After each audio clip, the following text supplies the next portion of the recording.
大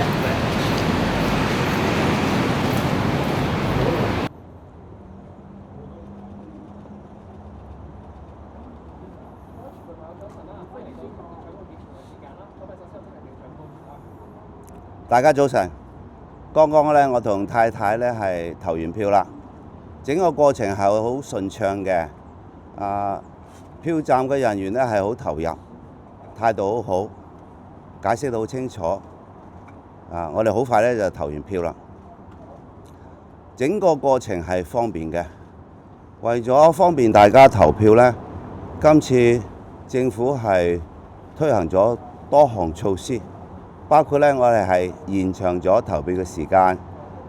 上晝咧係提早咗1個鐘，所以7點半咧就開始，一般票站都可以投票啦。到晚上咧亦都延長1個鐘，所以到11點半先至結束。咁係增加咗2小時，等大家咧係有足夠嘅時間投票。總共咧係有16小時嘅。我哋都做咗各種方便市民投票嘅措施，例如我哋今次設立嘅票站呢，總共咧係有660多個。除咗我哋一般票站有610多個以外呢，我哋都設立咗好多專用嘅票站，例如咧有10個票站咧係方便紀律部隊同埋公務員投票啦。有7個專屬票站咧，係俾醫管局嘅醫護人員投票啦。有2個係專係俾少數族裔投票啦。我哋亦都為咗照顧長者同埋殘疾人士咧，係針對安老院同埋殘疾人士院舍咧，我哋設立咗3個專屬票站。佢哋覆蓋嘅範圍咧係針對11個安老院同埋4個殘疾院舍嘅。個地點咧係好接近佢哋嘅院舍，去方便佢哋投票。為咗進一步照顧長者同埋殘疾人士啦，我哋喺地區嘅長者中心以及殘疾人士支援中心咧，我哋都每個中心咧係俾咗2萬蚊資助佢哋。咁等佢哋作各種便利嘅安排啦，例如交通等等，呢度都係希望咧係方便大家嘅。另外咧，為咗方便出入境嘅選民啦，我哋喺3個地方設立咗票站，包括喺上水啦，包括喺港珠澳大橋啦，同埋機場嘅出入口管制站。我嘅目的咧就係希望大家係踴躍投票。大埔宏福苑嘅火災，我哋大家都好悲痛。正因為咁，我哋好多工作要做，包括咧係支援災民啦，我哋做善後同埋重建啦。我哋亦都一定要查個水落石出，追究責任，推動制度改革，令到我哋嘅社會更安全，市民生活得更安心。所以我亦都講咗喺立法會開第一次會議，政府就會提出第一個議案去討論我哋點樣去支援災民同埋善後重建，亦都點樣去推動制度改革。我係希望同立法會議員一齊係商議，通過大家嘅討論，盡量係照顧好災民，盡量去快找出真相，盡量去快復原同埋重建。立法會好多權力，我哋一定要同立法會合作，例如審批撥款啦、制定新嘅法例等等，大家一齊將我哋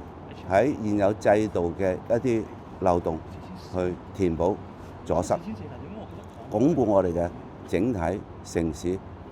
更安全，讓市民生活得更安心。所以今次係我哋一定係要所有選民都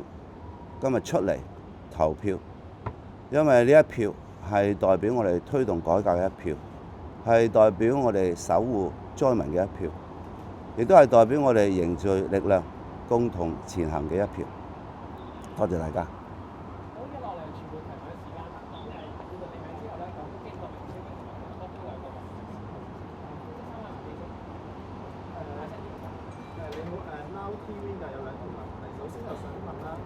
早前政務司司長就講過，政府咧就冇為投票率就設下一個目標啦。咁係咪代表其實政府就唔着緊個投票率啦？咁如果唔着緊嘅話，咁其實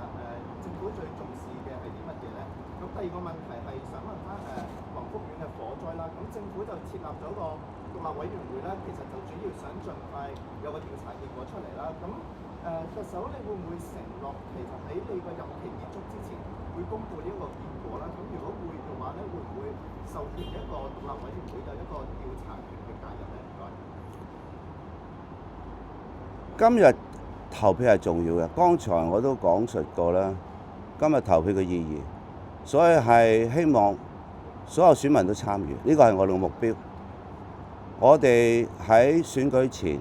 以及今日當天，我都大力推動選民出嚟投票，因為今日呢一票係重要嘅，係我哋大家推動改革，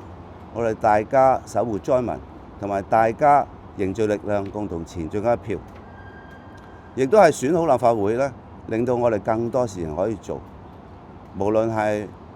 處理今次嘅災情、善後工作，以及我將來嘅制度改革，或者社會整體嘅發展都係非常重要。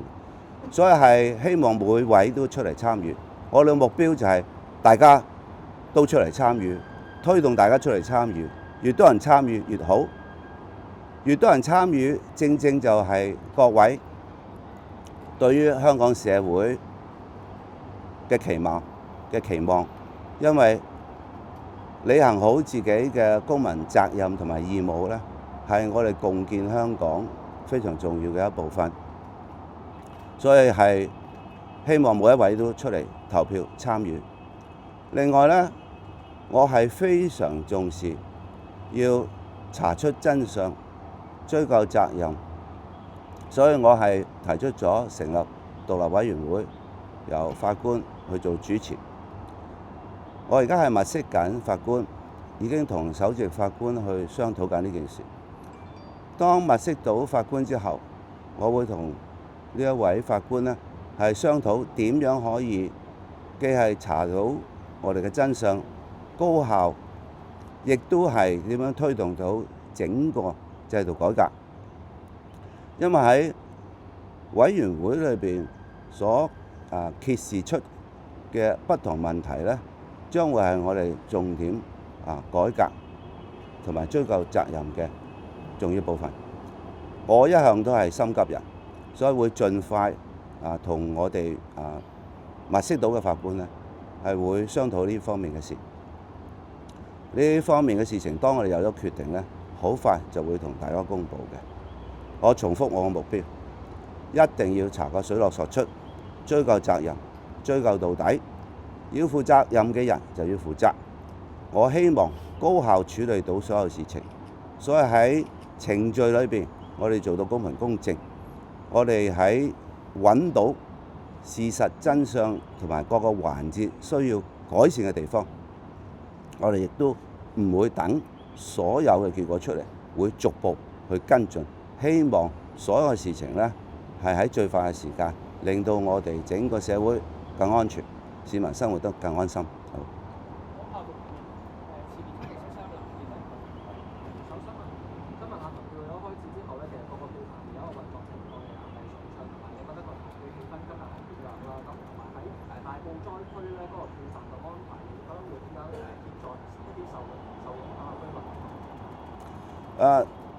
我係聽咗不同票站嘅綜合報告嘅，暢順嘅，亦都喺大埔區咧，我睇到咧已經有選民咧開始投票㗎啦。我哋針對大埔區咧係有特別安排啦，我哋亦都會有係特別安排嘅車嘅路線係方便選民去投票嘅。只要選民提出佢哋需要嘅協助咧，我哋都會係盡量幫助。特別咧係針對譬如有需要人士啦，我哋係有社工啦，有我哋動員咗嘅公務員啦，亦有關愛隊等等啦。所以喺大埔區嘅居民又好，喺大埔區以外嘅居民都好啦，任何我哋可以方便嘅措施咧，我哋都會做，亦都鼓勵不同嘅機構咧方便佢哋咧去做嘅。整體嘅運作係暢順嘅。不過而家都係早啦，咁我相信呢係陸陸續續啦，選民呢就會出嚟投票嘅。我再次呼籲大家一齊出嚟投票，因為今日你投嘅一票意義非常重大，係我哋一齊推動改革嘅一票，係我哋守護災民嘅一票，係凝聚力量共同前進嘅一票。最後一條題目，後面頭先3位記者，大聲啲啦。今日咧就投票日啦，除咗有商家就向選民提供優惠之外，亦都有啲商家向大埔居民提供優惠同捐款嘅。咁你對坊間呢種安排有咩睇法咧？同埋你點睇今次投票對香港啊對選民嘅影響？有冇啲咩説話想同選民講？任何支持選舉同埋支援災民呢，我都係非常鼓舞同埋非常之支持嘅。事實上，我哋喺個多月前已經開始同大家講解今次選舉嘅重要性，所以坊間無論係個別人士或者一啲機構啦，去支持選舉呢，令到我哋嘅選民可以履行佢哋嘅公民責任，令到我哋選好立法會，有一啲有為有抱負嘅立法會議員同我哋一齊去共同建設更好嘅香港呢，意義係好重大嘅。而且立法會呢，喺我哋嘅憲制秩序裏邊係有權力同政府一齊係做好事情、幹好事情。好多事情都需要立法會同政府一齊去做嘅，所以係意義重大。我哋建設更美好香港、守護災民，